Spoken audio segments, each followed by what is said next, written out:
Snow Crash, Chapter 25. YT can't really tell where they are.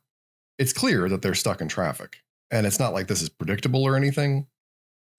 YT must get underway now, she announces. No reaction for a sec. Then, the hacker guy sits back in his chair, stares out through his goggles, ignoring the 3D compu display and taking in a nice view of the wall.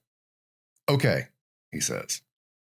Quick as a mongoose, the man with the glass eye darts in, yanks the aluminum case out of the cryogenic cylinder, and tosses it to YT. Meantime, one of the lounging around mafia guys is opening the back door of the truck, giving them all a nice view of a traffic jam on the boulevard. One other thing, the man with the glass eye says, and shoves an envelope into one of YT's multitudinous pockets. What's that? YT says. He holds up his hands self-protectively. Don't worry, it's just a little something. Now get going. He motions at the guy who's holding her plank. The guy turns out to be fairly hip, because he just throws the plank. It lands at an odd angle on the floor between them, but the spokes have long ago seen the floor coming, calculated all the angles, extended and flexed themselves like the legs and feet of a basketball player coming back to earth from a monster dunk. The plank lands on its feet, banks this way, then that, as it regains its balance, then steers itself right up to YT and stops beside her. She stands on it, kicks a few times, flies out the back door of the semi, and onto the hood of a Pontiac that was following them way too closely. Its windshield makes a nice surface to bank off of, and she gets her direction neatly reversed by the time she hits the pavement. The owner of the Pontiac is honking self-righteously, but there's no way he can chase her down because traffic is totally stopped. YT is the only thing for miles around that's actually capable of movement, which is the whole point of couriers in the first place. The Reverend Wayne's Pearly Gates number 1106 is a pretty big one. Its low serial number implies great age. It was built long ago, when land was cheap and lots were big. The parking lot is half full. Usually, all you see at a Reverend Wayne's are old beaters with wacky Spanish expressions nail-polished on the rear bumpers. The rides of Centro-American evangelicals who have come up north to get decent jobs and escape the relentlessly Catholic style of their homelands. This lot also has a lot of just plain old regular bimbo boxes with license plates from all the burbclaves. Traffic is moving a little better on this stretch of the boulevard, and so YT comes into the lot at a pretty good clip, takes one or two orbits around the franchise to work off her speed. A smooth parking lot is hard to resist when you're going fast, and to look at it from a slightly less juvenile point of view, it's a good idea to scope things out, to be familiar with your environment.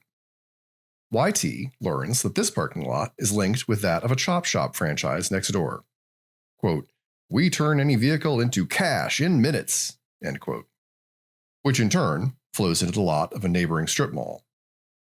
A dedicated thrasher could probably navigate from LA to New York by coasting from one parking lot into the next. This parking lot makes popping and skittering noises in some areas.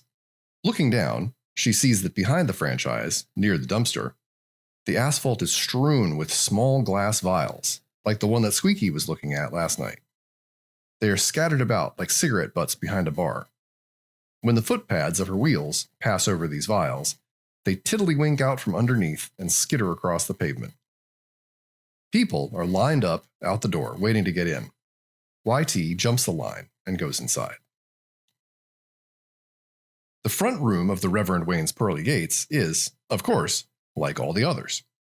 A row of padded vinyl chairs where worshippers can wait for their number to be called, with a potted plant at each end, and a table strewn with primeval magazines. A toy corner where kids can kill time, reenacting imaginary cosmic battles in injection-molded plastic. A counter done up in fake wood so it looks like something from an old church. Behind the counter, a pudgy high school babe, dishwater blonde hair that's been worked over pretty good with a curling iron, blue metal flake eyeshadow, an even coat of red makeup covering her broad, gelatinous cheeks, a flimsy sort of choir robe thrown over her t-shirt. When YT comes in, she's right in the middle of a transaction.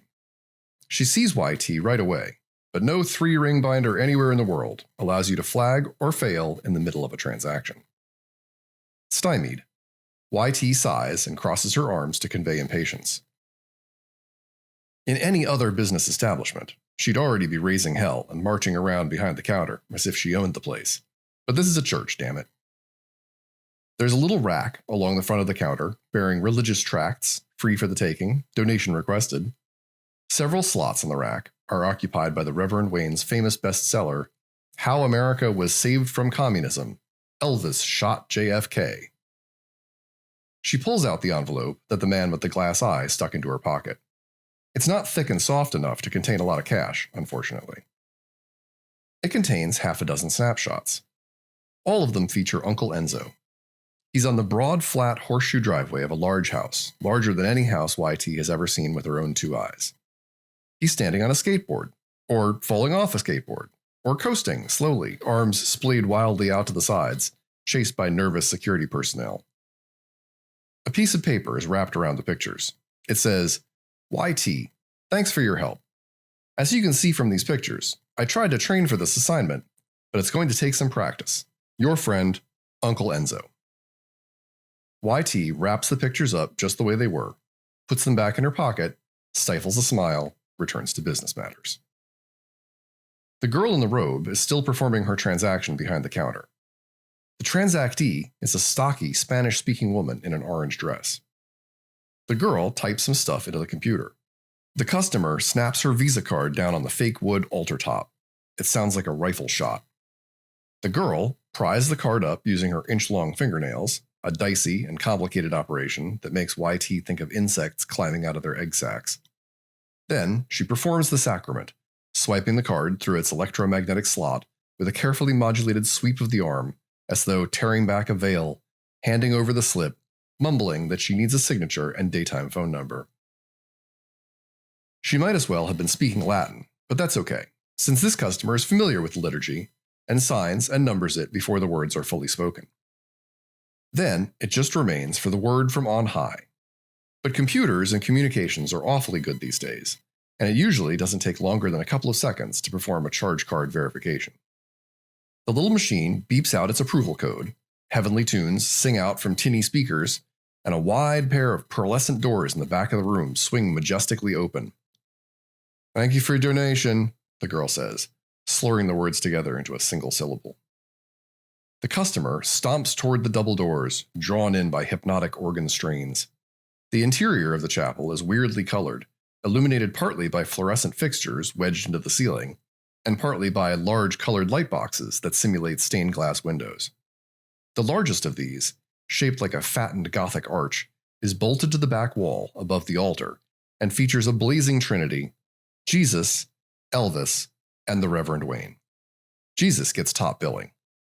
The worshipper is not half a dozen steps into the place before she thuds down on her knees in the middle of the aisle and begins to speak in tongues.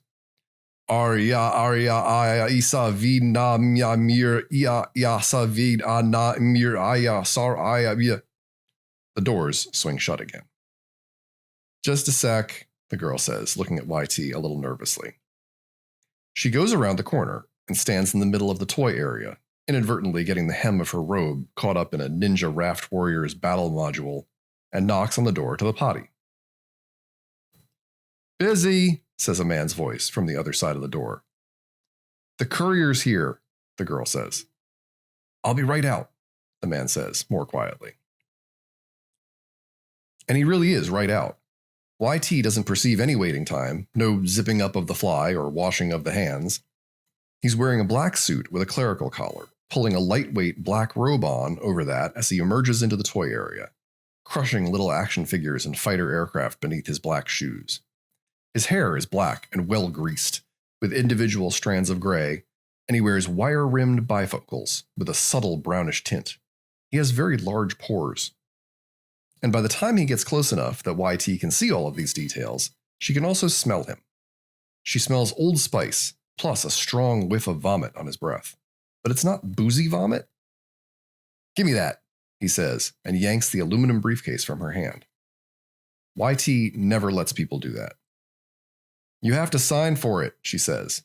But she knows it's too late. If you don't get them to sign first, you're screwed. You have no power, no leverage. You're just a brat on a skateboard.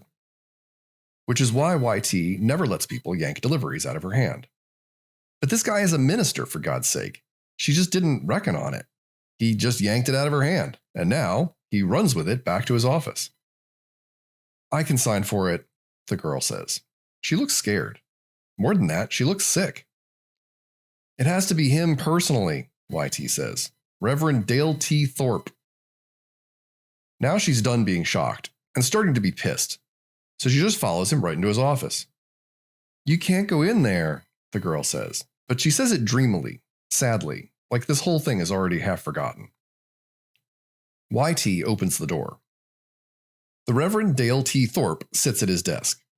The aluminum briefcase is open in front of him. It's filled with the same complicated bit of business that she saw the other night after the Raven thing. The Reverend Dale T. Thorpe seems to be leashed by the neck to this device. No, actually he's wearing something on a string around his neck. He was keeping it under his clothes, the way YT keeps Uncle Enzo's dog tags. He's pulled it out now and shoved it into a slot inside the aluminum case. It appears to be a laminated ID card with a barcode on it. Now, he pulls the card out and lets it dangle down his front. YT can't tell whether he's noticed her. He's typing on the keyboard, punching away with 2 fingers, missing letters, doing it again. Then, motors and servos inside the aluminum case whir and shudder. The Reverend Dale T. Thorpe has unsnapped one of the little vials from its place in the lid and inserted it into a socket next to the keyboard. It's slowly drawn down inside the machine. The vial pops back out again. The red plastic cap is emitting grainy red light. It has little LEDs built into it, and they're spelling out numbers, counting down seconds. 5, 4, 3, 2, 1. The Reverend Dale T. Thorpe holds the vial up to his left nostril. When the LED counter gets down to 0, it hisses like air coming out of a tire valve. At the same time, he inhales deeply, sucking it all into his lungs. Then he shoots the vial expertly into his wastebasket. Reverend? The girl says. YT spins around to see her drifting toward the office. Would you do mine now, please? The Reverend Dale T. Thorpe doesn't answer. He's slumped back in his leather swivel chair and is staring at a neon-framed blow-up of Elvis in his army days holding a rifle.